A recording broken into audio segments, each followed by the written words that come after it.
sommes situés à Ziegerskapelle, dans les Flandres. La particularité du terrain, c'est qu'il est situé en zone agricole, c'est-à-dire qu'on avait le droit de construire sur ce terrain uniquement pour une reconstruction à l'identique. Donc on a dû reconstruire en respectant l'emprise initiale de la maison et la volumétrie de celle-ci. Donc le parti pris architectural était de concevoir une cabane, une petite maison de week-end pour accueillir la famille et les amis. Dans son organisation, on a une partie nuit qui est assez restreinte, mais tout de même confortable. Une partie 10 jours dans lequel on voulait regrouper dans un même espace la cuisine, le salon, la salle à manger et un petit espace bureau, mais que toute cette zone soit en relation directe avec le jardin et le paysage environnant. Donc c'est pour ça qu'on a choisi de travailler l'espace principal en double hauteur pour vraiment mettre en avant le volume de la cabane. On a travaillé aussi avec des grands ensembles menuisiers qui forment des cadres et des tableaux sur le paysage, sur les vues vraiment spécifiques en fait,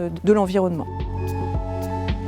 L'approche environnementale, c'était vraiment d'utiliser le bois au maximum et aussi de travailler avec des matériaux recyclés. Les essences utilisées pour ce projet sont de l'épicéa pour la structure bois, du contreplaqué de peuplier pour l'aménagement intérieur et le sol. L'isolation est en matériaux biosourcés en fibre de bois. Le bardage est en Douglas bois brûlé. L'accessibilité du chantier était complexe, ce qui fait que l'utilisation du bois a été une évidence pour l'architecte et le maître d'ouvrage. Et ce que Ed Wood a proposé, c'est que le système constructif se repose sur une structure poteau-poutre en pan de bois pour faciliter l'approvisionnement des poteaux et faciliter l'assemblage sur site. La mise en œuvre du chantier a été fluide. Nous étions sur un unique lot gros œuvres structure bois en filière sèche, de l'utilisation des technopieux pour les fondations jusqu'au levage de la charpente et de la structure bois.